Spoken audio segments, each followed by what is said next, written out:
मेरे प्यारे बच्चों, कैसे हो आप लोग। आज का जो टॉपिक स्टार्ट करने वाले हैं आज से, वो करने वाले हैं एप्लीकेशंस ऑफ गॉस थ्योरम, जो 4-5 रहेंगी और उसमें से एक 100% आप लोगों की एग्जाम में आएगी, गारंटेड आएगी। और दोस्तों, जो आज का टॉपिक है हमारा वो है electric field due to infinitely long charge wire, जो काफी इंपॉर्टेंट रहता है। तो किसी भी लॉन्ग चार्ज वायर से इलेक्ट्रिक फील्ड पता करना है यूजिंग गॉस थ्योरम, क्योंकि आज से हम पढ़ने वाले हैं गॉस थ्योरम की एप्लीकेशंस। तो गॉस थ्योरम का यूज करके इनफाइनाइटली लॉन्ग चार्ज वायर से इलेक्ट्रिक फील्ड पता करना है।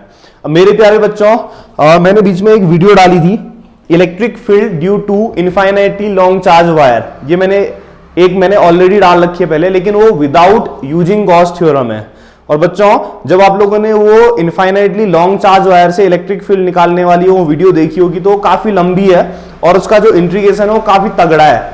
अगर आप लोगों ने देखी होगी, वो तगड़ा इसलिए रहा क्योंकि वहां पर को हम लोगों ने गॉस थ्योरम का यूज नहीं किया था, तो इस वजह से वो सारा का सारा जो डेरिवेशन था इलेक्ट्रिक फील्ड का, वो बहुत लंबा गया। तो आज मैं आप लोगों को इनफाइनाइटली लॉन्ग चार्ज वायर से इलेक्ट्रिक फील्ड निकालना सिखाऊंगा, लेकिन गॉस थ्योरम का यूज करके। और आप लोग देखेंगे कि गॉस थ्योरम का यूज करने के बाद ये डेरिवेशन कितना ज्यादा आसान हो जाता है, बहुत ही ज्यादा। तो बहुत शानदार टॉपिक है, बहुत आसान टॉपिक है, बहुत इंपॉर्टेंट टॉपिक है।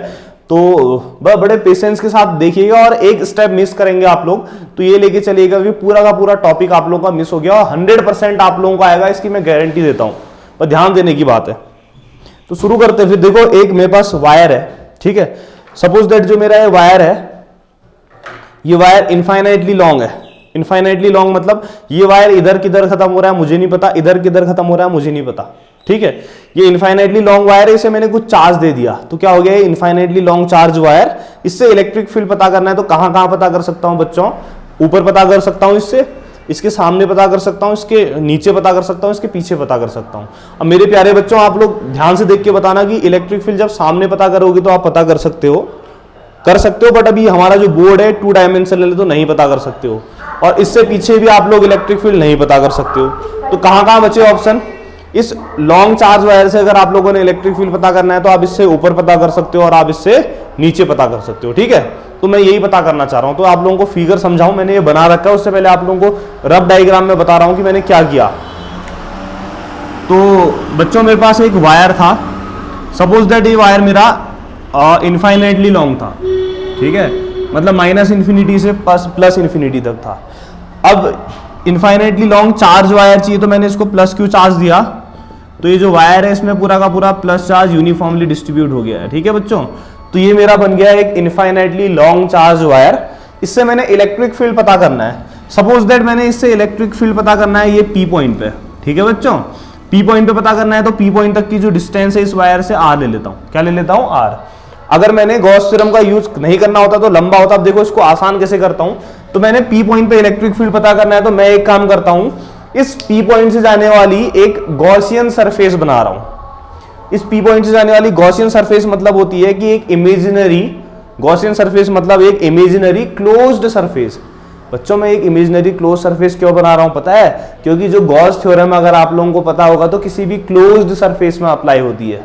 तो मैं गॉस थ्योरम का यूज करके यहाँ पे इलेक्ट्रिक फील्ड निकालना आ रहा हूँ इस वायर से। तो उसके लिए मेरे को एक क्लोज्ड सरफेस चाहिए होगी, वरना गॉस थ्योरम नहीं लग सकती। तो मैं इस पी पॉइंट से जाने वाली एक क्लोज्ड सरफेस बना रहा हूं। अब बताओ बच्चों, क्लोज सरफेस कैसी बनाऊं? वायर को कौन ढक सकता है? वायर को ढकने के लिए सिलेंडर बनाऊंगा, तो सिलेंडर वायर को इजीली कवर कर सकता है ना मेरे बच्चों। तो ध्यान सुनना कि जो पी पॉइंट से जाने वाली जो क्लोज सरफेस है वो मैं सिलेंड्रिकल बनाऊंगा, ठीक है। क्लोज सरफेस क्यों बना रहे हैं ये समझ में आया ना? क्लोज सरफेस इसलिए बना रहे हैं ताकि गॉस थ्योरम लग सके। गॉस थ्योरम से डेरिवेशन बाहर इजी हो जाएगा, ठीक है। तो इस चार्ज वायर से आपने जहां पर को भी इलेक्ट्रिक फील्ड पता करना है, आप वहां से जाने वाली क्या करोगे, एक इमेजिनरी क्या बना दोगे, गॉसियन सरफेस बना दोगे, ठीक है, जो उसको कवर कर सके। बना दी। अब मैं इस पी पॉइंट पे इलेक्ट्रिक फील्ड निकालूंगा। तो मैंने इस वायर से जाने वाली जो गॉसियन सरफेस है वो क्या बनाई? सिलेंडर बनाई। क्या बनाई? सिलेंड्रिकल सरफेस, ताकि उसको कवर कर सके। अब आप लोग मुझे खुद बताओ कि सिलेंडर में कितने एरिया होते हैं। अगर आप लोग बताएंगे कितनी जगह कुछ एरिया आता है। ये एक सिलेंडर है, तो आप लोगों को पता है सिलेंडर में इस तरफ वाला हिस्सा कैसा होता है? सर्कुलर। इस तरफ वाला हिस्सा क्या होता है? सर्कुलर। और ये क्या होता है? Curve surface area. तो किसी भी सिलेंडर में 3 सरफेसेस होती हैं, S1, S2 एंड S3। कोई दिक्कत तो नहीं है। ये होती है आप लोगों की सर्कुलर, ये होती है आप लोगों की सर्कुलर, और ये होती है आप लोगों की कर्व सरफेस। कोई दिक्कत तो नहीं है ना बच्चों? ठीक है, तो ये फिगर आप लोगों को समझ में आया। अब इसी को मैं इधर दिखाता हूं आप लोगों को, हाँ इसको मिटा देता हूं, ठीक है। बहुत अच्छे से समझिएगा, आप लोगों का टाइम लग रहा है, लेकिन आप लोग समझेंगे कि ये जो टाइम है आप लोगों ने जो दिया है वो एक पूरा का पूरा क्वेश्चन तैयार करने को दिया है। तो देखो ये एक मेरा लॉन्ग वायर है, इनफाइनाइटली लॉन्ग, इसको मैंने प्लस क्यू चार्ज दिया तो इनफाइनाइटली लॉन्ग चार्ज वायर हो गया, ठीक है।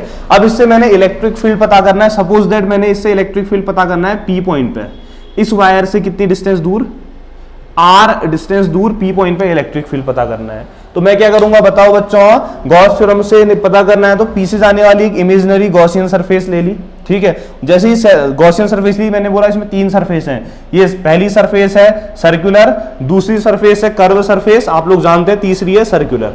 कोई दिक्कत तो नहीं है ना? हाँ। अब आप लोगों को एक बात और बताओ, किसी भी पॉजिटिव चार्ज से जो इलेक्ट्रिक फील्ड है वो बाहर की तरफ जाता है, तो इस चार्ज वायर से जो इलेक्ट्रिक फील्ड है देखो मैंने बाहर की तरफ दिखाया है, प्लस से बाहर को, प्लस से बाहर को, यहां पे भी प्लस से बाहर को, प्लस से बाहर को, तो इससे इलेक्ट्रिक फील्ड इस तरीके से जा रहा है। आया समझ में? अब मैं पहली सरफेस की बात करता हूं। देखो बच्चों, जो मेरी पहली सरफेस है इसमें मैंने एक छोटा सा हिस्सा ले लिया। अब पूरी सरफेस मैंने S1 ली है, तो बताओ छोटा सा हिस्सा कितना होगा? इस छोटे से हिस्से का एरिया हो जाएगा ds1, और आप लोग जानते हैं जो एरिया वेक्टर है उस सरफेस से परपेंडिकुलर होता है, तो इससे परपेंडिकुलर ds1 की डायरेक्शन यहां होगी।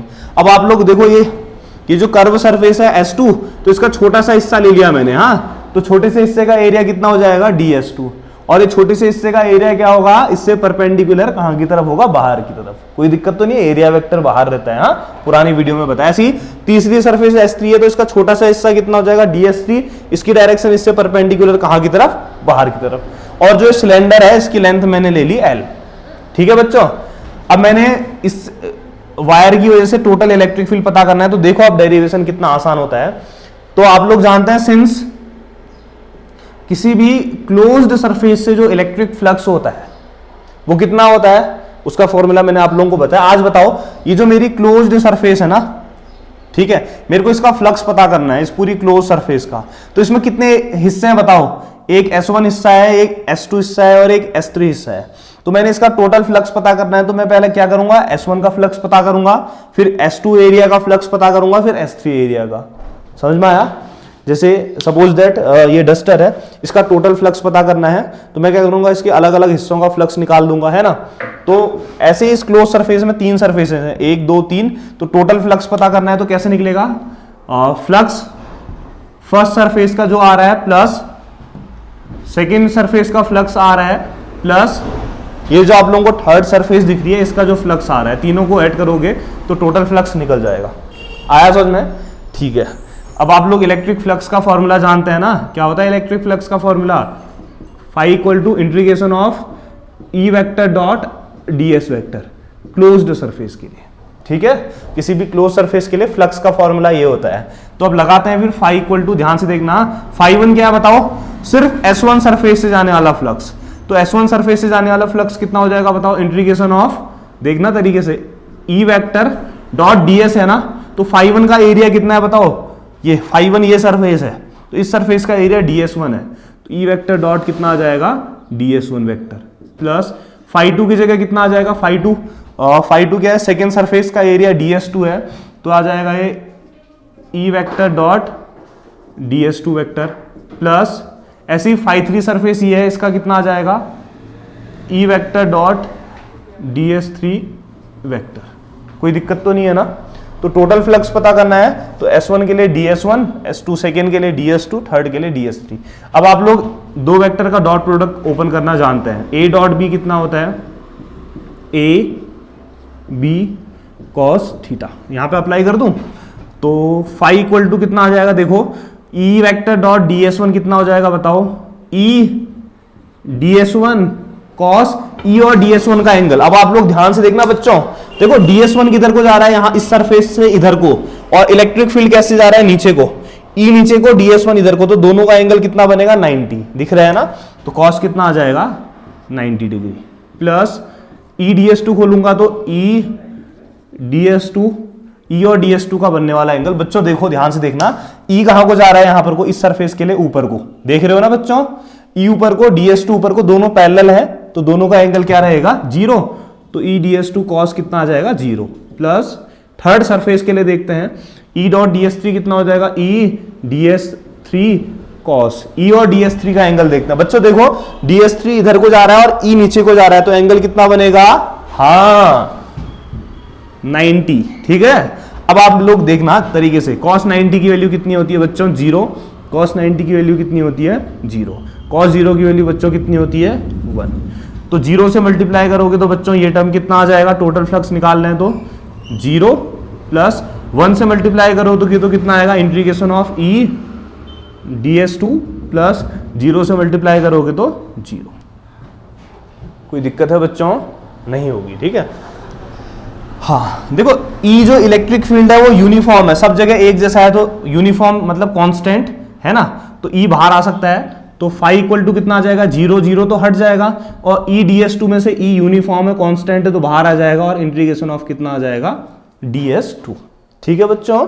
हाँ अब आप लोगों को पता है ना, since integration of D X कितना होता है, एक्स, तो integration of D S two कितना हो जाएगा, S two, phi into S two, ठीक है। इसको इक्वेशन नंबर बोल देते हैं 1, ठीक है।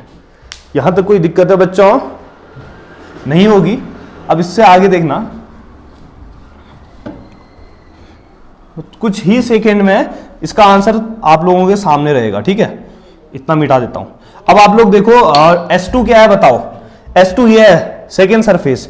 S2 कौन सी सरफेस है, ये कर्व सरफेस है ना, S2 यही तो है, घूमी हुई सरफेस। तो किसी भी सिलेंडर का कर्व सरफेस एरिया निकालना आता है, तो किसी भी सिलेंडर का, अब मैं यहां पे लिख लेता हूं ना, सिंस जो S2 है वो है, S2 है कर्व्ड सरफेस एरिया। तो किसी भी सिलेंडर का कर्व सरफेस एरिया पता है ना आप लोगों को, क्या होता है, 2 पाई उस सिलेंडर की रेडियस, तो कितनी लिया आज मैंने, r इंटू उसकी लेंथ, लेंथ कितनी ली है सिलेंडर की, l। तो कहीं नहीं कहीं S2 को मैं 2 पाई RL रख सकता हूं, तो लिखता हूं फिर नाउ इक्वेशन 1 बिकम्स कितना आ जाएगा बच्चों, phi equal to E into 2 pi RL आया। अब मैंने बोला बच्चों कि मैं गॉस थ्योरम यूज करने वाला हूं, गॉस थ्योरम तो यूज ही नहीं करी, आप लोग बोलोगे तो यूज तो नहीं की, तो आप कैसे एप्लीकेशन कह सकते हो, तो कर रहा हूं यूज। हाँ तो according to Gauss theorem, Gauss theorem क्या कहती है बताओ, phi equal to Q upon epsilon naught, ठीक है बच्चों। जो चार्ज है वो मैं कैपिटल क्यू से दिखाया हूं, तो phi equal to Q upon epsilon naught रख दूं यहाँ पे बच्चों, तो क्यू अपॉन एप्सिलॉन नॉट रखा फाई की जगह, ई इंटू 2 पाई RL, ठीक है। अब बच्चों आप लोग बताओ कि मुझे इलेक्ट्रिक फील्ड पता करना है, तो इसको इधर भेज दो बच्चों, तो यहां से कितना आ जाएगा बताओ, इसको इधर भेजूंगा तो कितना आ जाएगा, Q upon 2 pi RL into epsilon naught, तो 2 pi RL into epsilon naught equal to E।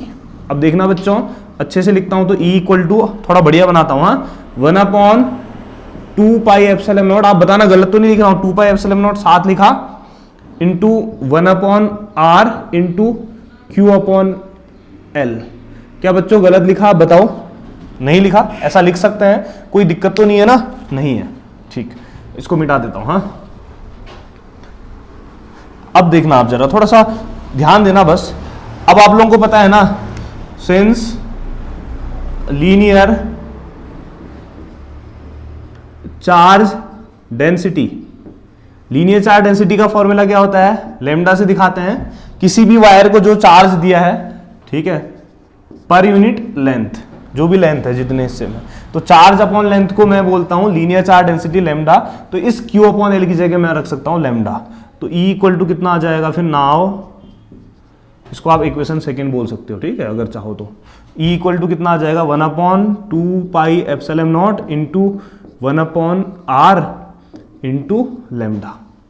देखो बच्चों आप लोगों को 1 अपॉन 2 पाई एप्सिलॉन नॉट की वैल्यू पता नहीं होती है, होती है नहीं, 1 अपॉन 4 पाई एप्सिलॉन नॉट पता होता है। तो मैं एक काम करता हूँ, हाँ मेरा आया तो वैसे ये चीज, अब मैं इसको जानबूझ के 2 से मल्टीप्लाई और 2 से डिवाइड कर रहा हूँ। क्या गलत किया बच्चों, बिल्कुल गलत नहीं किया, क्योंकि 2 से 2 कट हो जाएगा, लेकिन 2 2 जा कितना हो जाएगा 4। ऐसा करने से क्या हुआ, 1 अपॉन 4 पाई एप्सिलॉन नॉट, इसकी वैल्यू आप लोगों को पता होती है। और ये 2 इंटू लेमडा कितना हो जाएगा, 2 लेमडा अपॉन आर, ठीक है। तो इनफाइनाइटली लॉन्ग चार्ज वायर से आर डिस्टेंस दूर इलेक्ट्रिक फील्ड का फॉर्मूला होता है 1/4 pi epsilon naught 2 lambda upon R. कितना आसान है, बहुत ही ज़्यादा ना। इससे पहले वाले टॉपिक में यही टॉपिक मैंने आप लोगों को बहुत ही लंबा और बहुत ही कॉम्प्लिकेटेड डेरिवेशन की फॉर्म पे बताया था, ठीक है बच्चों। आप लोग ये काम कर लीजिएगा। अगर कहीं पे डाउट रहता है तो आप लोग मुझसे कॉन्टैक्ट कर सकते हैं। Thank you.